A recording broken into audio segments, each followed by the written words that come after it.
Are your parents alive? Yeah. How old are your parents, if you don't mind? 70. Okay, and where do they live? In different parts of Washington State. Okay, did you see them Yeah. pretty often? Once to 3 times a year. Okay, so let's say they live to be 78, which is I hope they don't, but let's say that they live to the average age.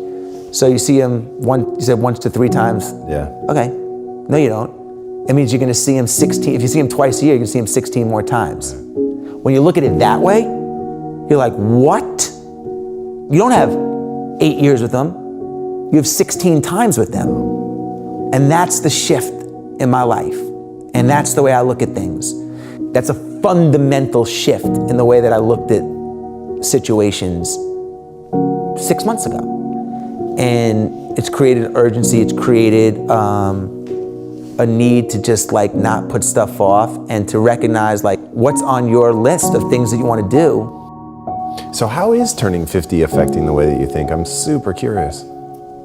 It's just realizing that like it went so fast and realizing that there's so much that I want to do and being aware that your 70s are a different decade than your 40s and 50s. Then you have 20 years left. And when you put it in perspective of how many weekends there are, you know, there's only 52 weekends, and you start to look at it like that, you're like, I'm gonna be 80 in 30 years.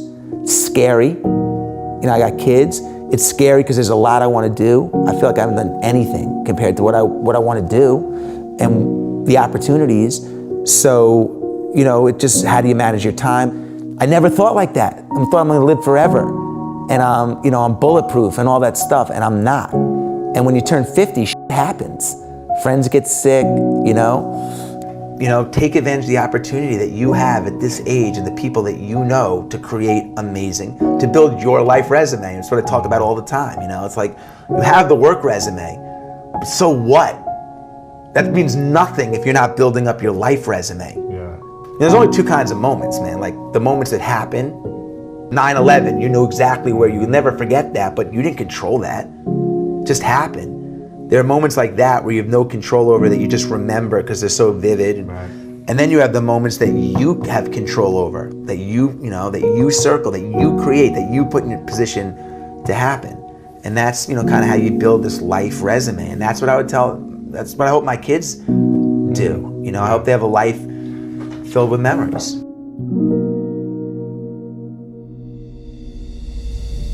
I lived on a monastery with 8 monks, 4 of which have been there for 50 years, and 50 years.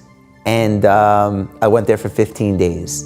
I think, you know, the obvious takeaways were just the simplicity of how the monks live is something I think everyone can benefit from. I realized immediately, you know already what you're gonna miss.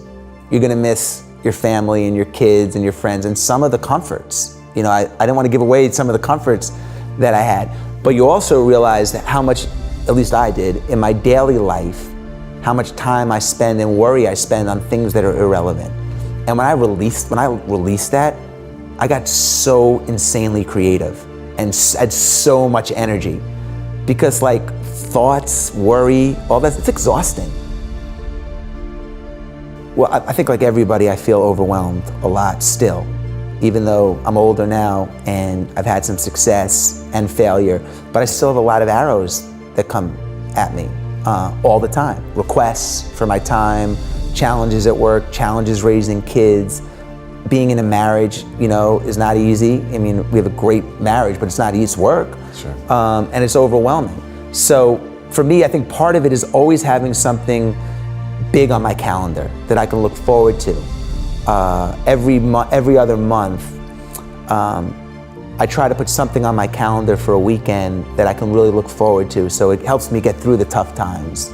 And I like to have at least one really big challenge a year that kind of centers me and keeps me honest. And that's really helpful for me. And then the other thing that I do that really helps is I have a journal, and I just take everything that's on my head and I keep it in a master journal. Doesn't mean I'm gonna get to it, doesn't mean it goes away, but it gets out of my head and it goes somewhere else to free up space in my head. And then I'll just work it off, or I'll prioritize it from the master list. But just the act of taking all the stuff that's in your head putting it on paper in one place where it lives is like really freeing and energizing. How do you teach somebody to look for those opportunities, to create those opportunities? Because everyone's gonna hear the no, but 99.99999% of people just accept it. It's always having the end of the movie in my head and then filling in the script. So I knew I was gonna leave there with a sale. I just had to write the script, and the script might change. There might be, call an audible and you have to rewrite the script, but the end of the script was always the same. I'm gonna run 100 miles. Okay, well, how are you gonna do that, Jesse? You're not like a crazy endurance runner. Well, then let's think backwards. But it starts with the end scene in the movie, even the exit. Okay, we're gonna build this to sell. I don't know who I'm gonna sell it to. But that's sort of been always kind of the mentality. And I think the second point to that is once you get over the fear of being embarrassed, no one likes to be embarrassed, but once you get over being scared of being embarrassed, it's super liberating. And it allows you to go into lanes that otherwise you wouldn't go into. And everybody's wired differently. Everybody's wired completely different. It's hard to rewire someone to be comfortable taking risks, comfortable with being embarrassed. And I think it comes from having a lot of egg on your face and learning along the way. I've always been like, let me get my foot in the door and I will figure it out. I will hire people that can help me figure it out. I can go to experts to help me, but they usually won't help me get in the door. So let me take the first step, and then once you have momentum, you can ride the momentum. So that's always been my MO, It's always been in everything. You mentioned living with the SEAL, when Goggins came, all that stuff. It's just been like welcoming the unknown and being open to whatever comes of it and learning from it. Well, networking's been a big part of my life forever. When I was 24 years old, I wrote 10 letters a day, thank you notes to anyone that came into my life that impacted me. And it could be, even if I didn't know you, but I saw your show and I was like, you know what, Tom, you've had some amazing guests I've really benefited from. I would just write you a handwritten note because one, the handwritten note shows intent. You have to buy the envelope, buy the stationery, write the letter, lick the envelope, get the stamp, put it in the mail. That's a lot different than hitting send. It's also memorable. How many handwritten letters have you gotten this year? So I literally wrote 3,000 letters in 1 year. And it could be to a doorman, cab driver, it could be anyone. I would just get their card and I would thank them. That was my form of networking. Even to this day, I have a hot 50 list of 50 people that can help me, that I want to stay in touch with, that I make sure every quarter or so, I send them a note and they always comment on it. Like, thank you so much. And it's authentic. I'm not just writing it to write it. I mean, they have to really have had an impact on me, and it's a meaningful note. It makes me feel great, and it makes the recipient feel attached to me in a different way. At an early age, I understood the importance of that.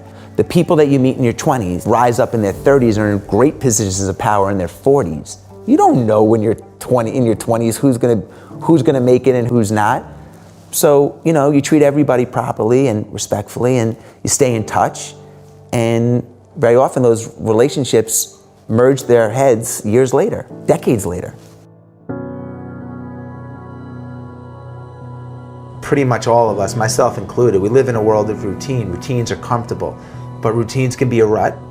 And when you're in a routine, the clock goes fast. It goes fast. I was 35 yesterday. Wow. When you're in a routine, get up, get the kids ready, take them to carpool, go work, come out, boom, day over, next day. It's like, and then if you don't get out of the routine and take advantage of those 5 weekends a year, creating whatever, you wake up and you're 60 and 70 or 50 or 40 or whatever, and you're like, man, my knee's messed up. I always wanted to do that, but now I can't do that. Man, you just don't know.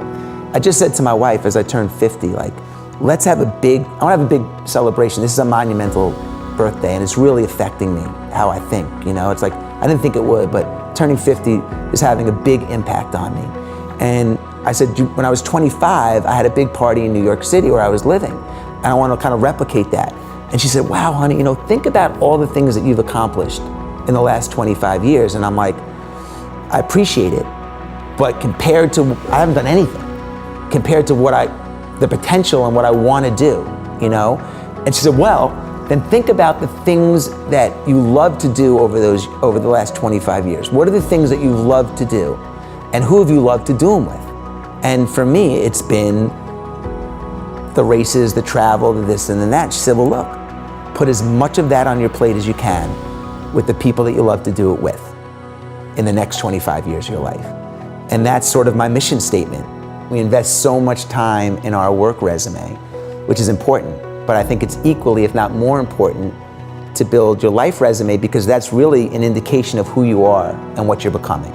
And that's really a true look into your true body of work.